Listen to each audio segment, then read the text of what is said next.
ఎన్నికలు సమీపిస్తున్నటువంటి వేళ ఓటమి భయంతో జగన్మోహన్ రెడ్డి సానుభూతి డ్రామాకి తెరలేపాడు.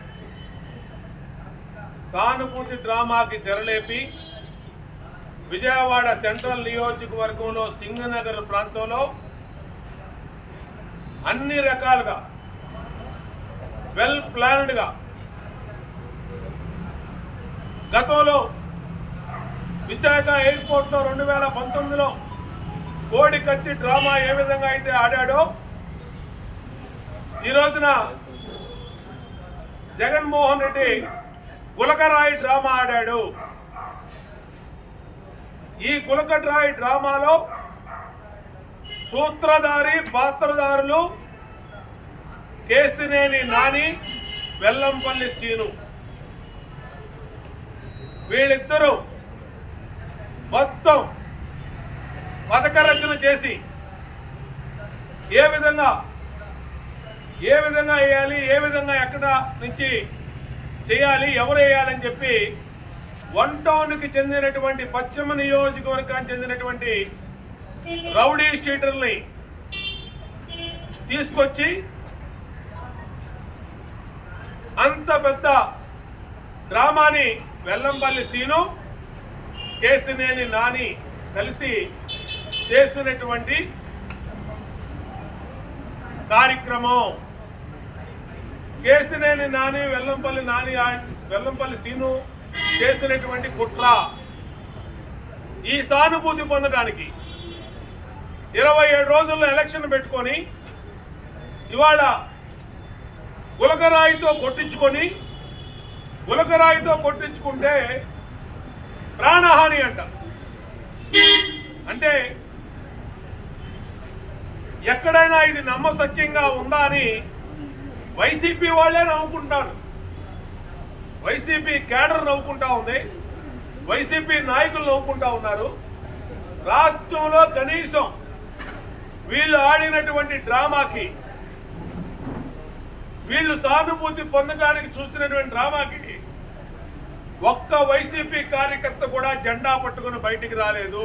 కనీసం జెండా తీసుకొచ్చి బయటకు వచ్చి నిరసన చెప్పినటువంటి అట్టర్ ఫెయిల్యూరు గులకరాయి డ్రామా జగన్మోహన్ రెడ్డి ఆడింది. నేను అడుగుతా ఉన్నా ఈ పోలీసుల్ని, ఈ ప్రభుత్వాన్ని, ఇంత హై సెక్యూరిటీ ఉన్నటువంటి వ్యక్తి జగన్మోహన్ రెడ్డి ప్రచారానికి వస్తూ ఉంటే కరెంటు ఎందుకు తీసేశారు? కరెక్ట్గా 8 గంటలకి పథకం ప్రకారం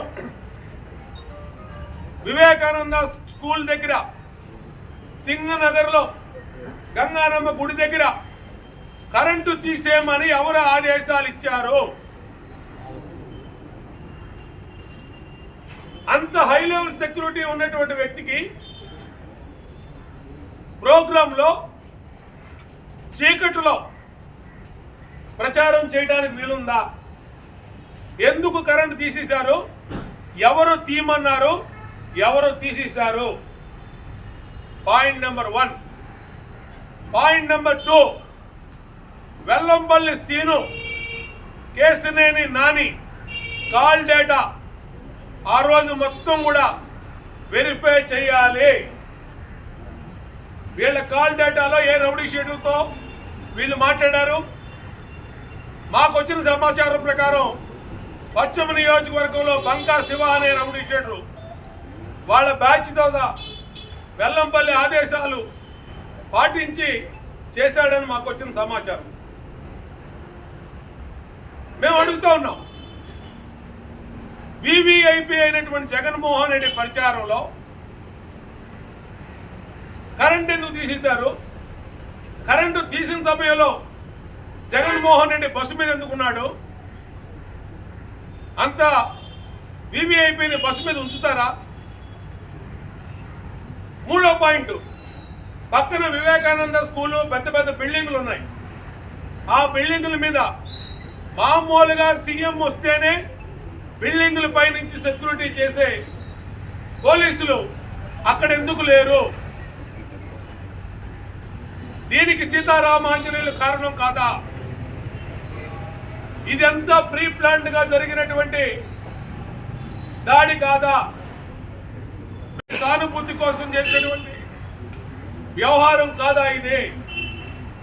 మీరు కాదంటే సిబిఐ ఎంక్వైరీ అయ్యింది. ఎందుకు సీఎం మీద దాడి జరిగితే ఇవాళ పోలీసులు ఇంతవరకు ఎందుకు పట్టుకోలేకపోయారు? సిబిఐ ఎంక్వైరీ అయ్యింది. నిజాలు నిక్కు తేలుస్తారు. మళ్ళీ సానుభూతి కోసం తెలుగుదేశం పార్టీ మీద, చంద్రబాబు నాయుడు గారి మీద, ఈ నియోజకవర్గ ఎమ్మెల్యేగా కంటెస్ట్ చేస్తున్న నా మీద నోటుకొచ్చినట్టు ఆరోపణలు చేస్తా ఉన్నారు. వైసీపీ ఎంపీ అభ్యర్థి కేసినేని నాని, వెల్లంపల్లి శ్రీను, ఇంకా జగన్మోహన్ రెడ్డి పేటీఎం బ్యాచ్ చేస్తాం. మేము అడుగుతా ఉన్నాం, దాడి నిజమైతే, బయట వ్యక్తులు చేస్తుంటే సిబిఐ ఎంక్వైరీ ఇవ్వండి. ఎందుకు మీరు మీ సీతారామాంజనేయులు ఎందుకు మాట్లాడతలా? ఎందుకు భవనాల మీద హై సెక్యూరిటీ పోలీసులు పెట్ల? సీఎం వస్తుంటే చెట్లు కొట్టేస్తున్నారు, చెట్లు నరికేస్తున్నారు, పరదాలు కడతారు. ఇన్ని వ్యవహారాలు చేసేవాళ్ళు ఆ రోడ్డు మొత్తం కార్యకర్తలతో ఉన్నప్పుడు ఎందుకు పైనుంచి సెక్యూరిటీ పెట్టలేదు? పైనుంచి ఎందుకు సెక్యూరిటీ మానిటరింగ్ చేయలేదు? ఇవాళ Jaganmohan Reddy plan utter flop అయ్యి నవ్వుల పాలైంది.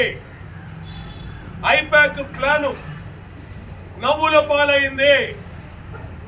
ఇలాగే వెస్ట్ బెంగాల్లో గతంలో జగన్మోహన్ రెడ్డి, పక్కన తెలంగాణలో ఇష్టారీతిన ఇదే పందాలో ఇవాళ స్ట్రాటజీ ఇచ్చే ఐపాక్ టీము చేపించింది. అదే డ్రామాని మళ్ళా ఇక్కడ ఎన్నికలు 26 రోజులుగా మళ్ళా ఇక్కడ ప్లే చేశారు. గతంలో ఇదే విధంగా చంద్రబాబు నాయుడు గారి మీద నందిగాంలో రాయి పెట్టి కొడితే, ఆయన మీద రాయి పెట్టి దాడి చేస్తే, సిఎస్ఓ అడ్డుపడితే సిఎస్ఓ తలకి గాయమైంది. కానీ అక్కడ 307 కేసులు లేవు, నామకే వాస్తే కేసులు పెట్టారు. ఎందుకంటే చేసింది వైసీపీ, అక్కడ ఎమ్మెల్యే అంచర్లు కాబట్టి. ఎర్రగొండపాలెంలో చంద్రబాబు గారి మీద రాళ్ల దాడి చేశారు గతంలో, దాని మీద ఎటువంటి కేసులు లేవు. కానీ ఇక్కడ చిన్న కులకరాయి, ఆర్గనైజర్ కులకరాయి తగిలిందంట సీఎంకి, దాని మీద 307 కేసు. పక్కన ఉన్నటువంటి వ్యక్తి వెల్లంపల్లి శ్రీనుకి కాలు మీద రాయి పెడితే కంటికి పెద్ద కట్టు కట్టాడు.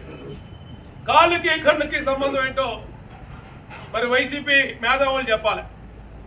దానికి మళ్ళీ పెద్ద టీము, సజ్జల రామకృష్ణారెడ్డి బుట్టడు పళ్ళు తీసుకెళ్లి మీడియా ముందు సానుభూతి.